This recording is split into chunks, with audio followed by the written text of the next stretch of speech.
welcome to PopCast. I'm your host, Darren.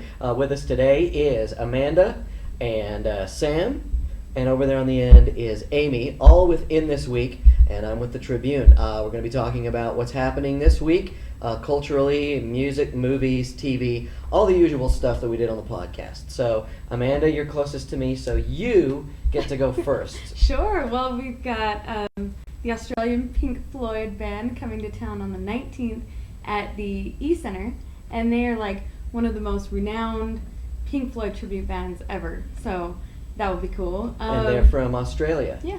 And what is their name? What is the name of the band? Just Australian Pink Floyd. Australian Pink Floyd? Yeah. Wow. How did they ever come up with that name?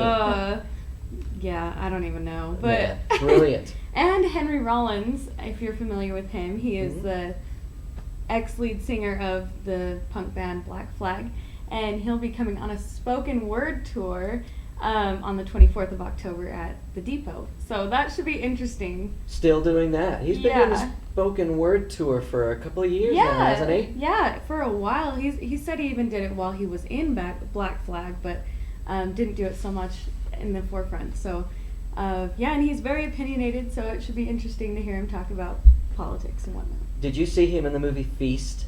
No, but I read his credits, and that was on there. Yeah, he plays against type. It's very Sam, I already know what you're going to talk about. It's already right here, but go ahead, lay it on us. I have two things to mention real quick. The first is the new Radiohead album, which came out last week via digital distribution. You go to In Rainbows, that's the name of the album, inrainbows.com. And what the big news for some people about this is that they don't have a label, they're just releasing it themselves. You can pay for whatever you want and download the album. The big news for me is it's a new Radiohead album, and we only had to wait 10 days between the announcement of the release date and actually getting it. And I've listened to it a few times. I mean, I've been listening to it nonstop basically since I got it on Wednesday, and it's a solid, strong Radiohead album. A bit more dour than I expected, especially after the first two tracks, which are rockin'.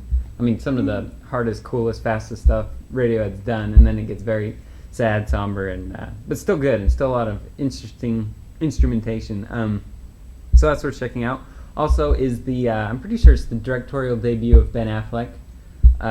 It's called Gone Baby Gone, an adaptation of the author of the book of the same name by the author of Mystic River, which Clint Eastwood made into one of the most emotionally heart-wrenching movies of this century. And Gone Baby Gone, I say, is equally good. I mean, it's equally as profound, it's equally as thoughtful and interesting and terrific to watch. And that's all coming out this week. How do you think Radiohead is going to do with this? This is a really bold marketing step for them, don't you think? It is, and I just read an interview with one of the guitarists, Johnny Greenwood, they asked him, so how much are people paying for this? Because you can pay whatever you want. And he said, well, we'll get the numbers tomorrow. But I suspect that people, of course there will be people who pay a dime or something and think that's funny. But I'm sure people will be paying their $10, whatever they think it's worth. Yeah. Or the silly fans who pay, $100 and then post on their blog, I spent $100, just for, they can brag about it that way. But I would pay $100. It's worth it. Just so I can brag about it. That's just how you're that kind of person. Amy, with the cover on In this week, is that correct? Yeah, the event is called An October Evening, and it's happening October 19th.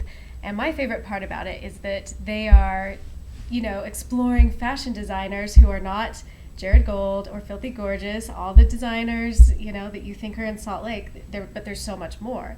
So we profile about 6 designers. They talk about, fashion fads that are great, what sucks, what you should never wear, and what should come back. So it's a really fun story. The event itself is going to be a good time with a hypnotist, a musician called the Red King. It's at the Masonic Temple, so it's going to be a good time, and the story's fun. And really unusual, yeah. Isn't it? That's a very odd event, don't you think? It is, but it's fun. I mean, it's everything you want in October, like all in this one thing in the Masonic Temple. Do you think one of the hypnotists could hypnotize one of the designers into thinking that I actually have put together a nice ensemble today? Oh, that would be great. What do you think? Hypnotize people and let them sew. I'd like that. Oh, hypnotize sewing people. I'd pay $100 for that. That's a show. Absolutely, in and of itself. You should totally see this week's cover, though. It is really cool, and very sexy. Really cool. Exciting. Very cool. All right, well, Amanda and Sam and Amy, thank you so much. And until next time, I'm Darren, and this has been PopCast.